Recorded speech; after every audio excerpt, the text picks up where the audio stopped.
ဒီလိုမျိုးကြုံမှုကြလားပြဿနာတစ်ခုကိုဖြေရှင်းပြီးပြီလို့ထင်လိုက်ပေမဲ့အရင်အမြက်ကကြံနေတဲ့တာမျိုးပေါ့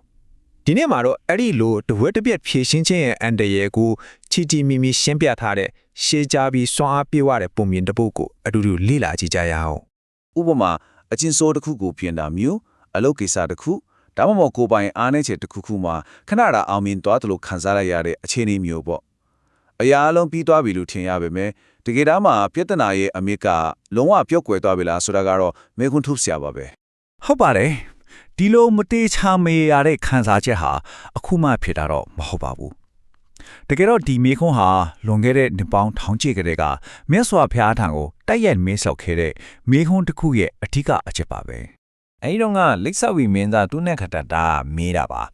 ယဟန္တာဖြစ်ပြီလို့ကြင်ညာတဲ့ယဟန်နီဟာတကယ်ပဲအရဟတဖို့ကိုရတာလားဒါမှမဟုတ်ကိုထင်မှားနေတာလားလို့မြတ်စွာဘုရားကိုမေးလျှောက်ခဲ့တာပေါ့စိတ်ဝင်စားစရာကောင်းတာကမြတ်စွာဘုရားကနှစ်မျိုးလုံးဖြစ်နိုင်တယ်လို့အတီးပြုဖြေချခဲ့တာပါပဲဒါကယာယီငင်းချမှုနဲ့တကယ်လွတ်မြောက်မှုကိုခွဲခြားတိဖို့ဘလောက်အရေးကြီးလဲဆိုတာကိုပြနေတာပါ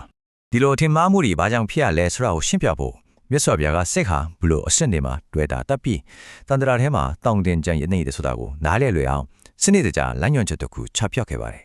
ကဲဒီမှာပြထားတဲ့စိတ်တဲ့တိုးတက်မှုအဆင့်ဆင့်ကိုကြည့်လိုက်ပါကာမဂုဏ်ခံစားမှုကနေအမြင့်ဆုံးလောကီဇန်အထိတဆင်ချင်းတက်လန်းသွားရင်းနဲ့လေအဆင့်တစ်ခုခုမှရလိုက်တဲ့ငြိမ်းချမ်းမှုဟာအပိတက်ပန်းတိုင်လို့အလွယ်တကူအထင်မှားသွားနိုင်ပါတယ်အမှန်တော့ဒါဟာဒုက္ခအလုံးကနေလုံးဝလွတ်မြောက်ခြင်းဆိုတဲ့နိဗ္ဗာန်နဲ့အများကြီးကွာခြားပါတယ်ဆိုတော့အဆုံးထိမရောက်ပဲတဝက်တက်ပြစ်မှရက်တက်လိုက်ခြင်းရဲ့အန်ဒီရဲ့ကိုတရုတ်ဖော်ဖို့အတွက်မြတ်စွာဘုရားကအမတန်မတ်မိလွယ်ပြီးထိမိတဲ့ပုံမြင်တစ်ပုဒ်ကိုဟောကြားခဲ့ပါတယ်ဒီဥမာပုံမြင်တွေကအသက်အန္တရာယ်နဲ့ရင်ဆိုင်နေရပြီးအထူးကျွမ်းကျင်တဲ့ခွဲစိတ်ဆရာဝန်တယောက်အရေးတကြီးလိုအပ်နေတဲ့အခြေအနေနဲ့စတင်ထားတာပါကဲဒီ slide မှာတကယ်ကိုစိတ်ဝင်စားစရာကောင်းလာကတော့ပုံပြင်ထက်ကအစိပ်ပိုင်းတစ်ခုချင်းစီကိုနည်းနည်းတဲ့စိတ်ပိုင်းဆိုင်ရာအယူဆတွေနဲ့ဘလို့ချိတ်ဆက်ပြထားလဲဆိုတာပါပဲအနာဆိုတာကကျွန်တော်တို့ရဲ့အာယုံခံစားမှုတွေအစိတ်ကမတိနာမလဲမှုဖြစ်တဲ့အဝိဇ္ဇာများကတော့တက်မှတ်မှုဆိုတဲ့တငါပေါ့အဲ့ဒီများကိုနှုတ်ပေးမဲ့ဆရာဝန်ကတော့မြတ်စွာဘုရားကိုယ်တော်တိုင်းပါပဲသမားတော်ရဲ့ညွှန်ကြားချက်ကအလွန်အရေးကြီးတဲ့အချက်တစ်ခုကိုမိမောင်းထိုးပြနေတာပါအစိတ်ဆူးနေတဲ့များကိုနှုံးလိုက်တာဟာကုသခြင်းခရီးရဲ့အစပဲရှိပါသေးတယ်အရေးကြီးဆုံးအပိုင်းကအခုမှစတင်ပါ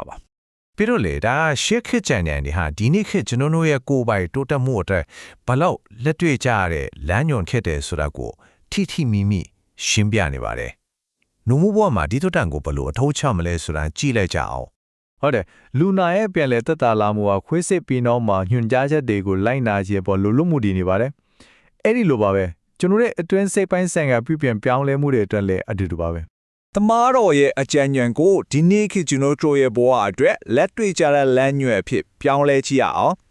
ပရမဇောမသိမ့်တော်တဲ့အရာတွေကိုရှောင်ရှားပြီးကိုယ်စိတ်ကိုအစိတ်အတောက်တွေကနေကာကွယ်ရပါမယ်။ဒုတိယအနေနဲ့ရရှိထားတဲ့တိုးတက်မှုကိုမထိခိုက်အောင်ဂရုစိုက်ရမယ်။နောက်ဆုံးနဲ့အရေးကြီးဆုံးကတော့ပြဿနာရဲ့အရင်းမြစ်ကိုအမြင့်ပြတ်မရှင်းလင်းမချင်းမမြင့်မလျော့တဲ့တတိတရားနဲ့စပစ်ကြိုးစားနေဖို့ပါပဲကဲအခုထိဆွေးနွေးခဲ့တဲ့အချက်တွေအလုံးကိုပြန်တွန်းတက်ပြီးဒီပုံမြန်ရဲ့အဓိကနဲ့တာရာကိုကောက်ချက်ချလိုက်ကြရအောင်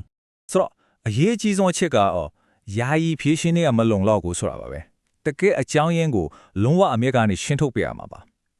ကိလေသာကိုတပိုင်းတစ်စပဲခွာနိုင်ုံနဲ့ကိုယ့်ကိုကိစ္စပြီးပြီလို့အထင်မကြီးဖို့တီတူတန်ကတက်တည်ပေးနေရပါဒီအကြောင်းအရာကကျွန်တော်တို့ကိုယ့်ရဲ့ကူးစားခြင်းတဲ့တိုးတက်မှုခရီးလမ်းအကြောင်းပြန်လဲသုံးသပ်ဆင်ခြင်ဖို့အတွက်စွမ်းအားပြည့်တဲ့မိခုံးတစ်ခုနဲ့ခြံထားခဲ့ပါတယ်ကိုယ့်ဘဝထဲမှာစူးဝင်နေတဲ့တနာဆိုတဲ့များကိုတကယ်ပဲအပြီးတိုင်းနှုတ်ပြီးပြီလားဒါမှမဟုတ်အနာကခဏတတနေတာကိုအရှင်းပြောက်ပြီလို့အထူးမှားနေမိပြီလားဆိုတာကိုပေါ့